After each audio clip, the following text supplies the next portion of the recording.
नमस्कार। कानूनी जानकारी के कार्यक्रम में आज हमारे साथ वरिष्ठ अधिवक्ता श्रीमान मनोज कुमार सक्सेना जी मौजूद हैं और आज आपसे ही हम चाहेंगे उपभोक्ता फोरम से संबंधित जो वाद लाए जाते हैं उपभोक्ताओं से संबंधित, वही उसी संबंध में हम चाहेंगे आप जानकारी प्रस्तुत करें।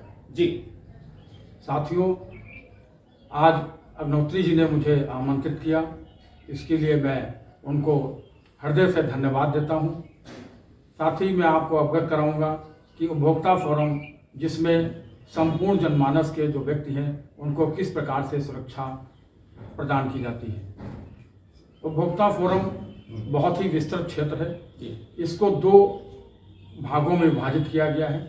पहले एक तो सेवा क्षेत्र इसके अंतर्गत आता है और दूसरा क्षेत्र जो है वो मार्केटिंग का आता है। दो क्षेत्रों के जो मुकदमे हैं वो उपभोक्ता फोरम के अंतर्गत दायर किए जाते हैं। अगर कोई व्यक्ति किसी सेवा क्षेत्र में अपना पैसा देता है और उसके बदले कोई सेवा प्राप्त करना चाहता है और उसको वो सेवा वो उचित रूप में न मिले तो वो अपनी पीड़ा जिला उपभोक्ता फोरम के न्यायालय में वाद संस्थित कर अपनी पीड़ा को बता सकता है। और दूसरा है कि मार्केटिंग का क्षेत्र। मार्केटिंग के क्षेत्र में हम कोई भी छोटी से छोटी वस्तु या बड़ी से बड़ी वस्तु, कोई भी चीज़ हम खरीदते हैं तो वो उसकी गुणवत्ता किस प्रकार की है, क्या वो व्यक्ति हमको कंपनी की सारी सुविधाएं उपलब्ध कराता है। साधारण तौर पर अगर आप अभी गर्मियां आ रही हैं और आपने कोई एसी अपने उपभोग के लिए खरीदा है और उसकी एसी की गुणवत्ता सही नहीं है, आपका रूम भी ठंडा नहीं हो पा रहा है, तो ऐसी स्थिति में आपको उस दुकानदार को कंप्लेंट करना होगा।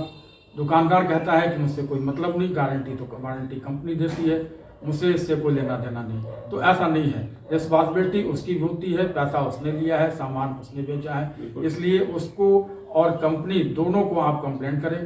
कंपनी का बंदा आएगा, वो आपकी रिपेयरिंग करेगा, आपको संतुष्ट करेगा। अगर आप उसकी सेवा से संतुष्ट नहीं होते हैं तो आप एक लीगल नोटिस दे करके आप जिला उपभोक्ता फोरम में आप उसके खिलाफ, अगर आपकी समस्या का समाधान ना हो तो आप कंपनी और उस दुकानदार के खिलाफ सक्षम न्यायालय में जाकर के जिला उपभोक्ता फोरम में अपना वाद दायर कर सकते हैं और अपना न्याय प्राप्त कर सकते हैं। इसमें दो महत्वपूर्ण चीज़ आवश्यक है। पहला तो है कि जो भी आप सेवा लेते हैं किसी से, तो उसके बदले में जो आप पैसा देंगे तो आप उसको उससे बिल जरूर लें। दूसरा है कोई भी सामान आप खरीदें तो उसका आप बिल लें। दो चीज़ें हमारे यहाँ बहुत ही आवश्यक हैं कि आपके द्वारा जो भी सेवा ली गई हो बिल, उसका बिल, अथवा जो भी सामान खरीदा गया हो उसका बिल कंपलसरी है।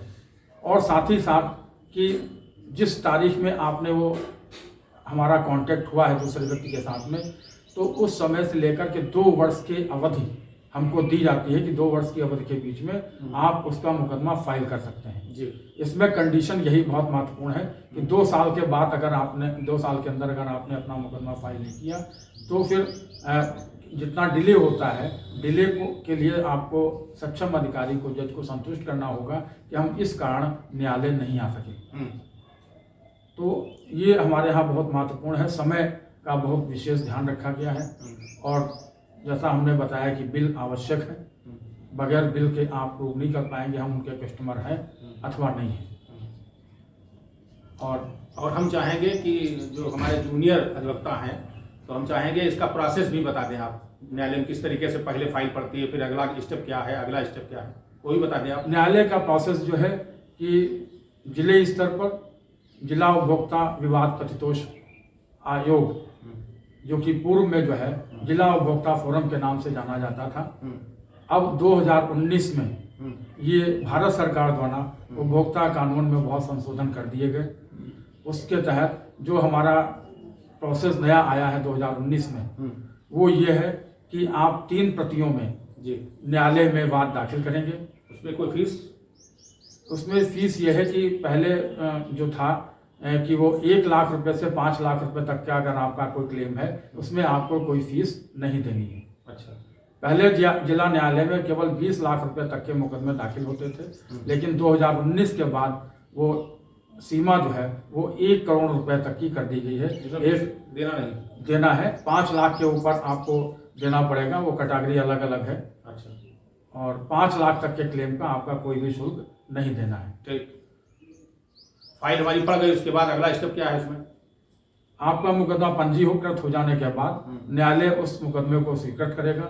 स्वीकृत करने के बाद विपक्षी को नोटिस देगा कि वो निर्धारित समय पर आए और अपना जो है प्रत्यावेदन दाखिल करें। अपनी जो आपको कहना है वो आप अपना साक्ष्य और अपना कथन न्यायालय में प्रस्तुत करें। इसमें केवल 3 ही स्टेज होती हैं। पहली एक तो न्यायालय में मुकदमा दाखिल करना, दूसरा है आपत्ति का, और तीसरा है लिखित बहस का। रिटन आर्गूमेंट के बाद आपकी ओरल बहस होगी और आपको न्यायालय जो है जो भी जजमेंट करेगा। और ज्यादातर जो उपभोक्ता के फेवर में ही ये आदेश आते हैं, क्योंकि वो सब लीगल सब ये सब कागज वगैरह लगाते हैं। जी। बहुत बहुत धन्यवाद आपका इस कार्यक्रम में आए। और 420 आईपीसी की धारा 420 जो धन से संबंधित और फ्रॉड से संबंधित यह धारा है।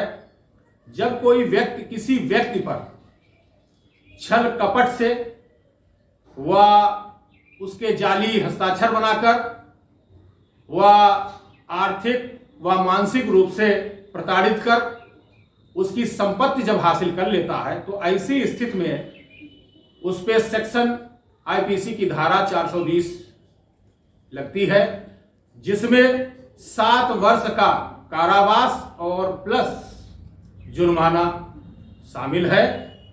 और गैर जमानती अपराध है ये, और संज्ञेय अपराध है। और जो पीड़ित व्यक्ति होता है अगर वो चाहेगा और न्यायालय की अनुमति से तो इसमें सुलह समझौता भी हो सकता है। तो आईपीसी की धारा 420 धन से संबंधित और संपत्ति से संबंधित या जो फ्रॉड करता है उस पर लगाई जाती है। तो आज इस कार्यक्रम में आप आए, बहुत बहुत धन्यवाद। और भविष्य में भी अगर इस कार्यक्रम में अगर आपकी आवश्यकता पड़ती है तो हम अपना निवेदन आप तक पहुंचाएंगे। और धन्यवाद, नमस्कार।